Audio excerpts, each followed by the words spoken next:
Dear students, welcome to the second part of the lecture on employee engagement, this is strategic human resource management, and I am Dr. Tripti Barthwal. I am Director, Lal Bahadur Shastri Institute of Management and Development Studies, Lucknow.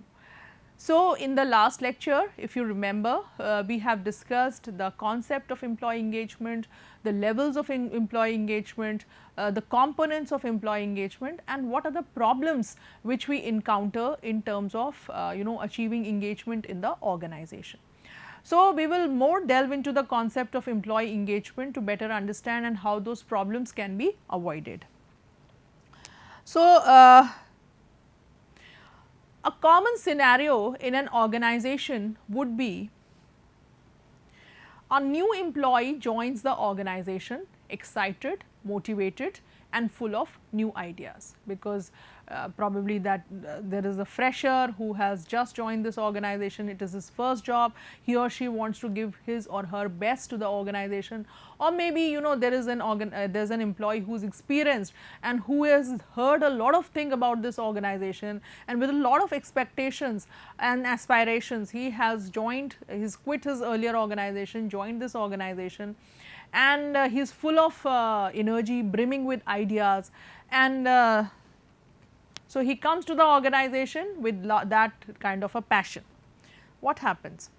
Then as the days turn into months, the energy, the enthusiasm he walked through the door with plateaus, then inevitably plummets. So, gradually what happens, generally over a period of time, his energy would first, initially it was very high, then it levels off, and then finally gradually it keeps on coming down. For many organizations, keeping staff engaged is an ongoing struggle. So, now we understand that if the employees would have been kept engaged by the organization, then this passion, this enthusiasm of the employee would not have come down. So, let us see what we can do in terms of avoiding this situation and enabling that the passion does not plateau or does not stabilize and then come down. In fact, we have to maintain it at the high level and then we have to increase it to higher levels. Now, so we have to understand what are the drivers of employee engagement. First is onboarding. Onboarding, you must have heard very commonly about the induction programs that organizations conduct to welcome the new employees and to make them gel into the culture of the organization, and also to make them understand what is required from them, what is their roles, what is their job responsibility, etc. So, that is a very, very important process, and all organizations which want to keep their employees engaged or who have engaged employees, high levels of employee engagement, all these organizations are ones which give a lot of emphasis to their induction programs and how their employees connect with them, new employees connect with them. So, research shows that companies with great onboarding processes boost new hire retention by 82% and employee productivity by 70%. So, you can very well see for yourself that with a small intervention, every organization conducts an induction program, but if you do that a little more seriously and if you want to develop a high level of employee engagement, if you focus on this onboarding process more, then what will happen, that by that itself 82% retention of the new hires will increase. Most of the employees, within 2-3 months there are chances of new employees leaving the organization. So, that is going to come down, and obviously productivity is going to rise as high as 70%. An employee in an onboarding process is a great way to build trust with new hires. So, one of the very important key element of employee engagement which we have discussed in the last lecture is trust also. So, that the first stepping stone, or you can say the foundation stone for trust, will be built in this onboarding process. Then second is work job role. Employee must see a link between their role and the larger organizational goal.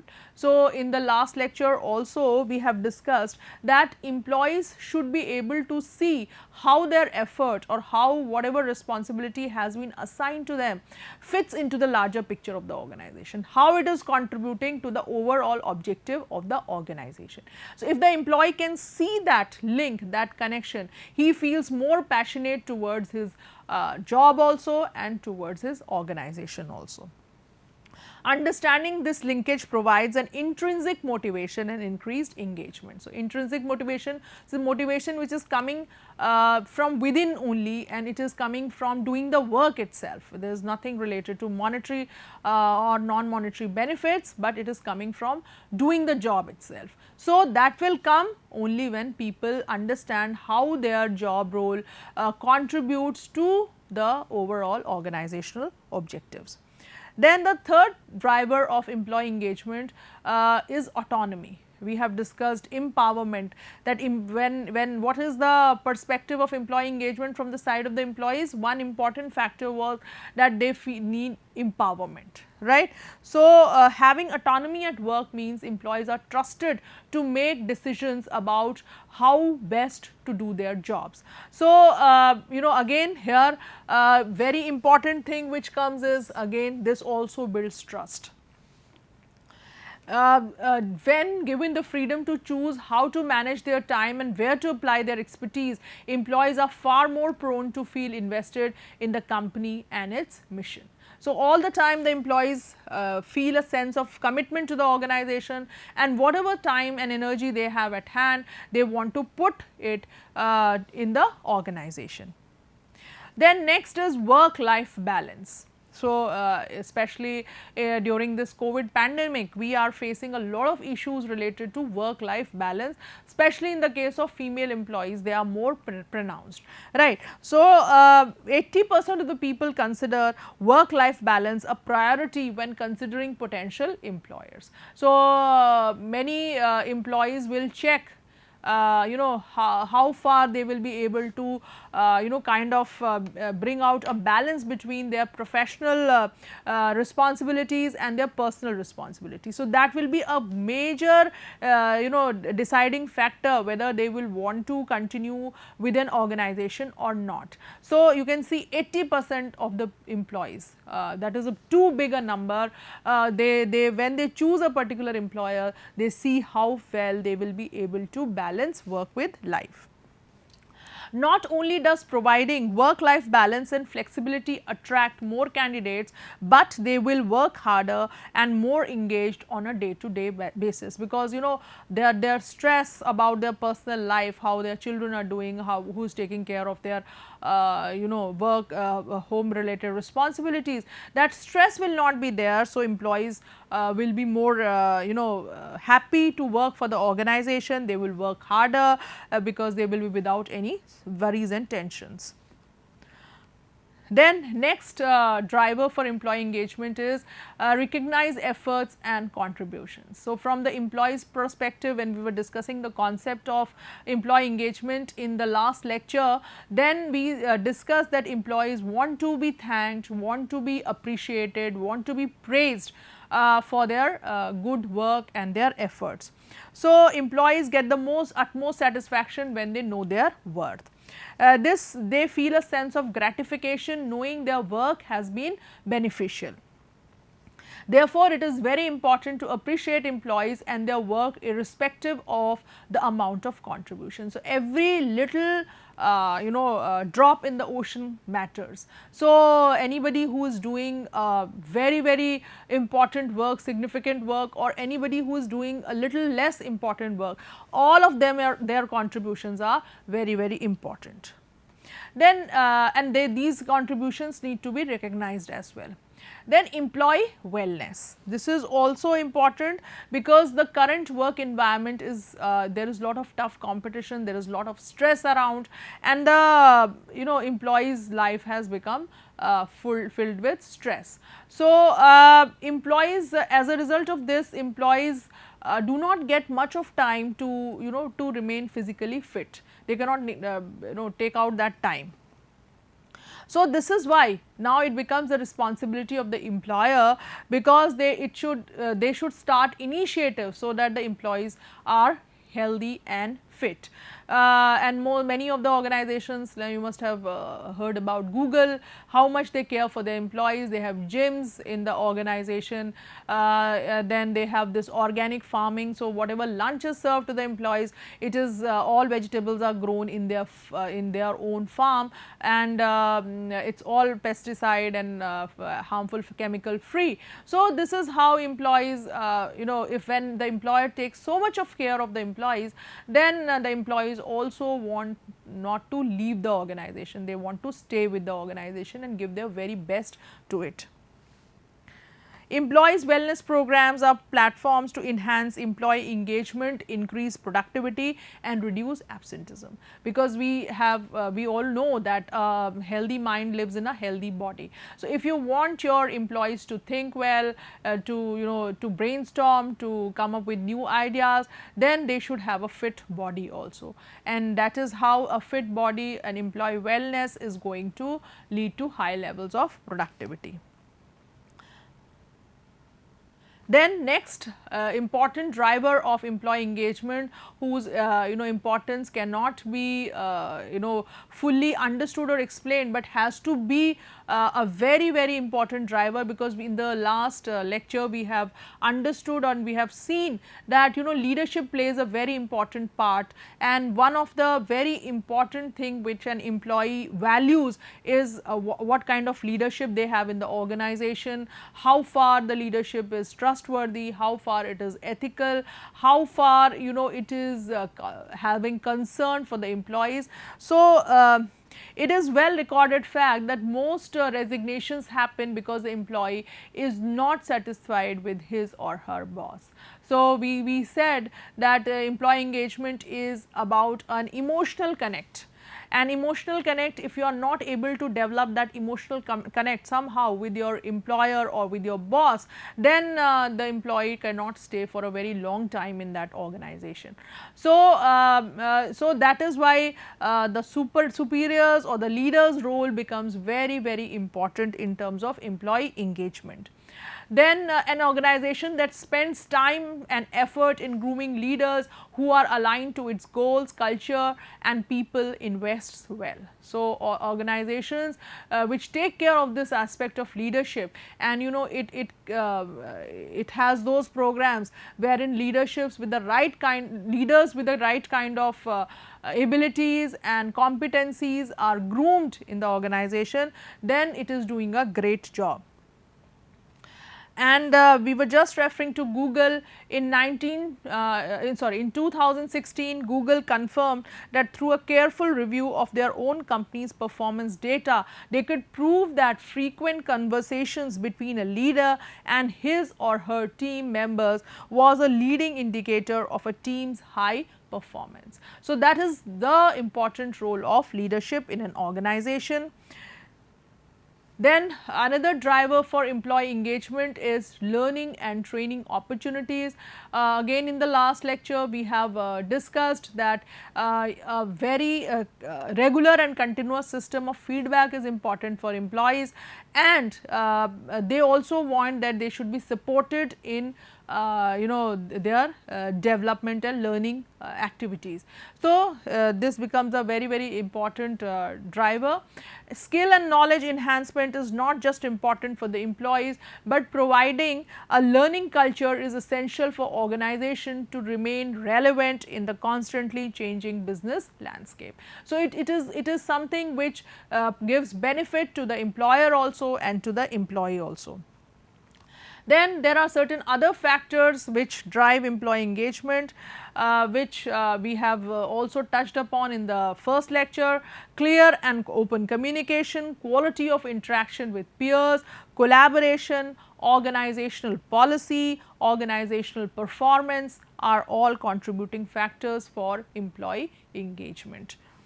So, once managers, once organizations, employers realize that these are the factors which create and sustain employee engagement, they should focus on creating these factors, so that employee engagement does not merely remain buzzword in the organization, and the employers do not feel that it has not delivered results.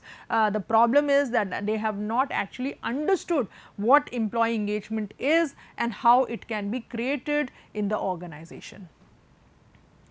Now, after creating employee engagement through all these drivers, understanding these drivers, it is also very important for an organization to measure the level of engagement. So, how far we have gone in terms of employee engagement, or how well we are doing in terms of employee engagement, an organization needs to know that. So, the first way or the first technique by which we can measure employee engagement is employee engagement surveys. They help leaders understand engagement at the organizational level. They encourage all employees to voice their thoughts and feelings and their work experience, and provide leaders with an invaluable data and insight on how to move forward. So, these engagement surveys, you ask employees questions related to how far they feel passionate about their job, how far they feel committed to the organization, how good they feel about their superiors, how good they feel about their peers. So, you ask multifarious questions related to engagement, and you get a feel of the level of engagement in the organization, and it also provides us with lot of input on how to improve things for the future. Then pulse surveys, as the very name suggests, as the doctor just keeps a tab on our pulse before deciding on the course of treatment. Similarly, pulse surveys are designed to help organizations gather real time feedback on any topic at any time. This is especially important during times of transitions such as acquisitions and mergers, mission or focus changes, and executive or management changes. So, pulse surveys employee engagement surveys will give you a little historical data, because once you collect the data and then you analyze the data. Pulse surveys give you the real time data, and as has been mentioned, these are very helpful in the time of mergers and acquisitions.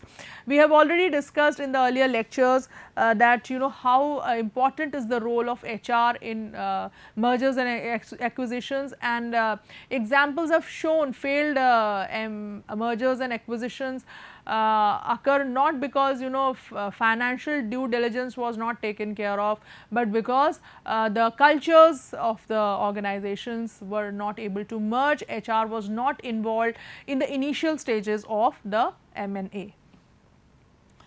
Then employee life cycle surveys. Employee, like in marketing we discussed product life cycle, similarly employee also has a life cycle in the organization. There is a new entrant, then he spends some time, then he becomes more experienced with that organization. So, that is the life cycle. So, we can conduct a new hire survey when employees are new to the organization, just recruited. What do new hires think of your onboarding process? What was their perception at the 30, 60 and 180-day marks? What is their outlook on the future? So, this can give us an understanding on how far they are connected with the organization. Then stay survey, people after their initial onboarding process have not left the organization, have continued with the organization for quite a reasonable period of time. Then the stay surveys can be conducted with them. Why are employees still working at your company? What could drive them to leave? What can be done to prevent it? And then of course, the exit survey, that is like once the employee have decided to end relationship with the organization, they are leaving the organization, then one has to ask before they leave that what was the reason of leaving the organization, and what was the impact, emotional impact of such a employee leaving the organization on other employees, and what can be done to make others stay in the organization, make others that relationship of others continue with the organization. Then importance of employee engagement. We have discussed that it is very important for performance, but let us take a look into the details.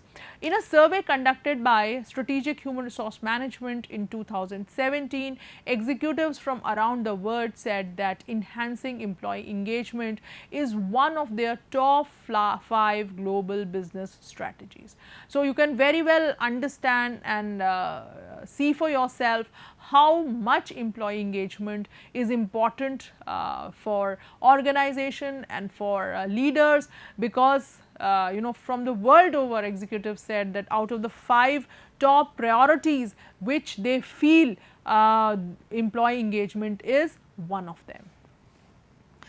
Then in a recent survey by Harvard Business Review, 56% of respondents said their organization has achieved positive return on investment from its investment in employee engagement, and 92% of executives believe that engaged employees perform better. So, it is a very high percentage, 92% of executives feel that engagement leads to high performance. So, that research has also proved, and the executives who were surveyed, 56% of respondents felt that whatever investments organization has made towards employee engagement have resulted in lot of positive outcomes. Then engagement and productivity can be affected by social cohesion, feeling supported by one supervisor, information sharing, common goals and vision, communication and trust. And the underlying factors which were brought about in these surveys were that if one has to increase the level of employee engagement, then there has to be a social cohesion, that is level of cohesiveness in among the members has to be high, they should stick to each other. Then there should be a feeling of support by the supervisor or the senior. Then in two-way communication should be there, common goals should be there, that is people should understand how they are contributing to the goals of the organization, and of course the in understanding of the vision of the organization, and development of a feeling of trust, mutual trust. Then employees want to feel valued and respected, they want to know that their work is meaningful and their ideas are heard. So, this we have already seen that how important appreciation and feedback is important for the employees. So, all these we can see that whatever drivers we have discussed, these all things can be achieved through the drivers of employee engagement. Highly engaged employees are more productive and committed to the organizations in which they work. Now, we have a case of construction equipment maker Caterpillar, which you must all be aware about the company. Increased employee engagement resulted in $8.8 million annual savings from decreased attrition, absenteeism and overtime in an European plant, and $2 million increase in profits, plus a 34% increase in highly satisfied customers. So, with an intervention of employee engagement, just with that, look at the positive outcomes Caterpillar has achieved, which we just discussed in the earlier slide, that productivity increases, and the customers are also get attached with the organization when employees are engaged with the organization. So, this organization could achieve a lot of results just because of employee engagement. Second is the case of Tesla. Tesla, alarmed by the high number of injuries at its Fremont car assembly plant, used more transparent communication as an employee engagement strategy to improve safety. The CEO Elon Musk, you must be very familiar with that name, told employees that he wanted every injury reported to him without exception, so he could understand what was needed to prevent similar accidents from recurring in the future. As a result of this employee engagement initiative communication which we are talking about, the number of incidents that harmed workers reduced to more than 50% in 2019 compared to 2018. So, that was a big decline according to a company blog post. So, let us sum up the importance of employee engagement for an organization. Employee engagement, when employees are engaged, they put in a lot of effort towards their job role, towards the responsibilities given to them. And why do they put greater effort? Because they feel passionate about their job. And why do they feel passionate about your job? Because they know that how it is contributing to the bigger picture of the organization, how it is contributing to the objectives of the organization. So, employee effort rises. Then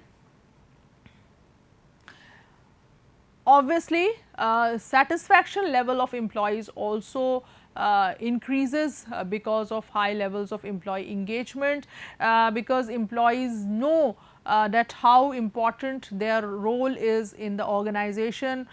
They have a feeling of being appreciated, being thanked by the supervisor, and there is very constructive feedback which is given to them. There is two-way communication, there is lot of trust. So, obviously, there is a feeling of satisfaction. Then the third thing which will result is when employees are satisfied with the organization, they are passionate about the job, they do not want to leave the organization. So, attrition rates decline, retention rates rise, which we have seen in the case of Caterpillar also, that their attrition rates fell down just because you know, they had this employee high levels of employee engagement. So, when you have happy employees, you have happy customers. So, customer satisfaction also rises when we have high levels of employee engagement. And obviously, all these high employee effort, high level of employee satisfaction, high level of employee retention, high levels of employees customer satisfaction will lead to lot of profits and lot of positive financial results for the organization, which we have seen again in the case of Caterpillar also, that how much they benefited in terms of productivity and profits just because of high levels of employee engagement. So, in the last lecture, what we had discussed, what are the problems encountered in employee engagement, because managers do not understand the concept and then they kind of mess up with it. Now, I hope that you are able to understand what is employee engagement, what drives employee engagement, what are the components, how employees feel about it, what employers feel about the concept, and how it can lead to higher productivity and performance in the organization. So, after this we will discuss in the next lecture certain cases of organizations which have this concept of employee engagement. Thank you.